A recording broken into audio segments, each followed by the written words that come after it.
Shan, do you have a team for us? Not yet. I'd like to have one final look at the pitch. Looks a bit different. Less grass covering, but I think South Africa have had the luxury of having the training session earlier than us. So we'd like to take our time and see what the best possible 11 is. Once more, does the South African 11 sort of influence your thinking? They've made 3 changes. They've brought Keshav in. Does that matter in some way? They still have 4 seamers playing. They have the luxury of quite a lot of all-rounders in their squad. Mulder, Janssen, Bosch. So then they can afford to sort of make those decisions.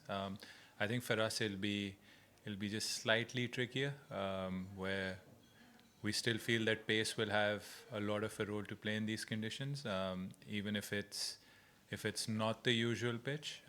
You can't decide on the pitch once until the two teams have batted on it. So again, do we need a specialist spinner, or can we do with the same 11 that was kind of that pattern was successful for us, where Agha bowled really well in Australia, and take that forward with us. So we'll have to see, and we'll probably make a decision in the evening. One final thing on so Amir Jamal with the ball wasn't really used as much the last test. Does that sort of factor into your thinking, because he does provide depth with the bat, but there's a decision to make there? I think with Amir the case is he links the team together. He's a very important player in the test team going forward. That number 8 position where you can bat as a very decent batsman and bowl like a proper fast bowler. Yes, unfortunately, the situation of the match was as such that apart from his first spell at the Centurion, he didn't really get a go, and he was brought on at a time where we just took a gamble to have something different, maybe hit the wicket and force Rabado or Janssen to do something else. That was the reason behind that, but we hope he'll bowl more on this surface. I think just the requirement, and we didn't have enough runs to play with in the first test match, where we thought that we can go back to Abbas, and if Abbas hadn't bowled a lot of overs in that stretch, probably Amir Jamal would have bowled a lot more. So that was the luxury we had at the Centurion, but that's not going to happen every day, where a bowler runs in and bowls 20 overs on the trot. So yes, people will have to share the load.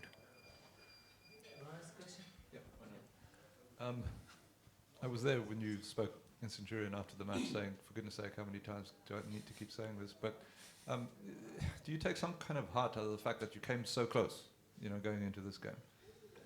We have been taking a lot of heart. And I think the message between the boys, it's pretty clear that we want to enjoy these performances as wins. Yes, we talk about the process, controlling what we can't control, controlling what we can control. We can't control the result. It was heartening to see a lot of good performances out there. I think we played some really good cricket over the 4 days. But sometimes you want to end up on the right side, and again, the best teams do it because they make a habit out of it. South Africa are number 1 because they won 6 on the trot. They've won games like this. And you want to compete against the best, not just compete, you want to win against the best. And for us, it's heartening to compete, but we have to be ruthless, and we have to cross that line somewhere, because there's a lot of potential in that side. And if we're not crossing the line, we're not doing our talent and our ability justice. So that only comes from a place of care. And yes, we all make mistakes. Yes, sometimes we don't cross the line, but I really want this side because I really believe this side has the ability, whether that's batting, bowling, fielding. And I think people have seen that here as well. People have seen that before as well, that there's a lot more to this side than the results suggest. And sometimes that's why you need the results to sort of justify how much talent this side has. Shan, you